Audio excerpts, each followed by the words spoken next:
ابو رجا نے عمران کے حوالے سے کہا کہ ہم نبی کریم صلی اللہ علیہ وسلم کے ساتھ ایک سفر میں تھے کہ ہم رات بھر چلتے رہے، اور جب رات کا آخری حصہ آیا تو ہم نے پڑاؤ ڈالا، اور مسافر کے لیے اس وقت کے پڑاؤ سے زیادہ مرغوب اور کوئی چیز نہیں ہوتی۔ پھر ہم اس طرح غافل ہو کر سو گئے کہ ہمیں سورج کی گرمی کے سوا کوئی چیز بیدار نہ کر سکی۔ سب سے پہلے بیدار ہونے والا شخص فلاں تھا، پھر فلاں، پھر فلاں۔ ابو رجا نے سب کے نام لیے، لیکن اوف کو یہ نام یاد نہیں رہے۔ پھر چوتھے نمبر پر جاگنے والے حضرت عمر بن خطاب رضی اللہ تعالیٰ عنہ تھے، اور جب نبی کریم صلی اللہ علیہ وسلم آرام فرماتے تو ہم آپ کو جگاتے نہیں تھے، یہاں تک کہ آپ خود بخود بیدار ہوں، کیونکہ ہمیں کچھ معلوم نہیں ہوتا کہ آپ پر خواب میں کیا تازہ وحی آتی ہے۔ جب حضرت عمر جاگ گئے اور یہ آمدہ آفت دیکھی، اور وہ ایک نڈر دل والے آدمی تھے، بس زور زور سے تکبیر کہنے لگے۔ اسی طرح بآواز بلند آپ اس وقت تک تکبیر کہتے رہے جب تک کہ نبی کریم صلی اللہ علیہ وسلم ان کی آواز سے بیدار نہ ہو گئے۔ تو لوگوں نے پیش آمدہ آفت مصیبت کے متعلق آپ صلی اللہ علیہ وسلم سے شکایت کی۔ اس پر آپ نے فرمایا کہ کوئی حرج نہیں، سفر شروع کرو۔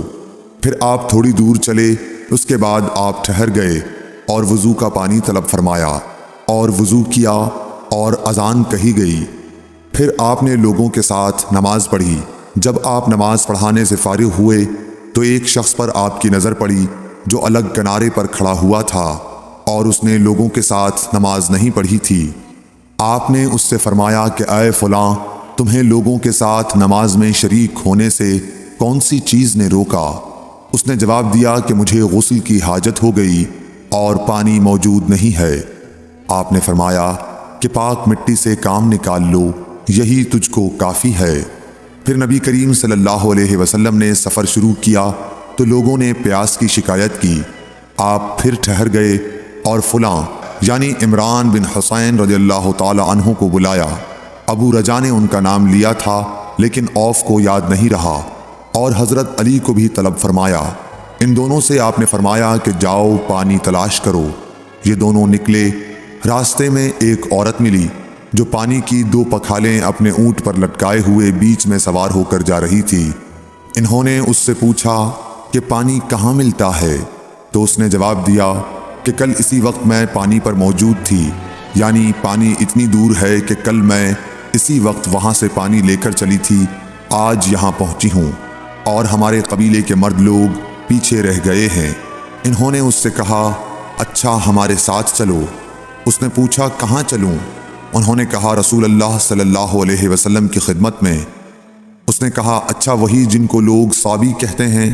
انہوں نے کہا یہ وہی ہیں جسے تم کہہ رہی ہو۔ اچھا اب چلو۔ آخر یہ دونوں حضرات اس عورت کو حضرت صلی اللہ علیہ وسلم کی خدمت مبارک میں لائے اور سارا واقعہ بیان کیا۔ عمران نے کہا کہ لوگوں نے اسے اونٹ سے اتار لیا۔ پھر نبی کریم صلی اللہ علیہ وسلم نے ایک برتن طلب فرمایا اور دونوں پکھالوں یا مشکیزوں کے منہ اس برتن میں کھول دیے۔ پھر ان کا اوپر کا منہ بند کر دیا، اس کے بعد نیچے کا منہ کھول دیا، اور تمام لشکریوں میں منادی کر دی گئی کہ خود بھی سیر ہو کر پانی پئیں اور اپنے تمام جانوروں وغیرہ کو بھی پلا لیں۔ پس جس نے چاہا پانی پیا اور پلایا، اور سب سیر ہو گئے۔ آخر میں اس شخص کو بھی ایک برتن میں پانی دیا جسے غسل کی ضرورت تھی۔ آپ نے فرمایا لے جا اور غسل کر لے۔ وہ عورت کھڑی دیکھ رہی تھی کہ اس کے پانی سے کیا کیا کام لیے جا رہے ہیں، اور خدا کی قسم جب پانی لیا جاتا اور خدا کی قسم جب پانی لیا جانا ان سے بند ہوا تو ہم دیکھ رہے تھے کہ اب مشکیزوں میں پانی پہلے سے بھی زیادہ موجود تھا۔ پھر نبی کریم صلی اللہ علیہ وسلم نے فرمایا کہ کچھ اس کے لیے کھانے کی چیز جمع کرو۔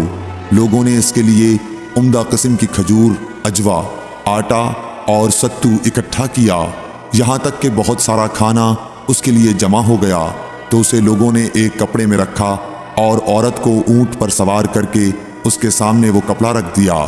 رسول اللہ صلی اللہ علیہ وسلم نے اس سے فرمایا کہ تمہیں معلوم ہے کہ ہم نے تمہارے پانی میں کوئی کمی نہیں کی ہے، لیکن اللہ تعالیٰ نے ہمیں سیراب کر دیا۔ پھر وہ اپنے گھر آئی، دیر کافی ہو چکی تھی، اس لیے گھر والوں نے پوچھا کہ اے فلانی، کیوں اتنی دیر ہوئی؟ اس نے کہا ایک عجیب بات ہوئی، وہ یہ کہ مجھے 2 آدمی ملے اور وہ مجھے اس شخص کے پاس لے گئے جسے لوگ صابی کہتے ہیں۔ وہاں اس طرح کا واقعہ پیش آیا، خدا کی قسم وہ تو اس کے اور اس کے درمیان سب سے بڑا جادوگر ہے۔ اور اس نے بیچ کی انگلی اور شہادت کی انگلی آسمان کی طرف اٹھا کر اشارہ کیا۔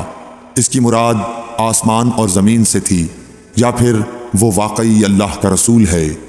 اس کے بعد مسلمان اس قبیلے کے دور و نزدیک کے مشرکین پر حملے کیا کرتے تھے، لیکن اس گھرانے کو جس سے اس عورت کا تعلق تھا کوئی نقصان نہیں پہنچاتے تھے۔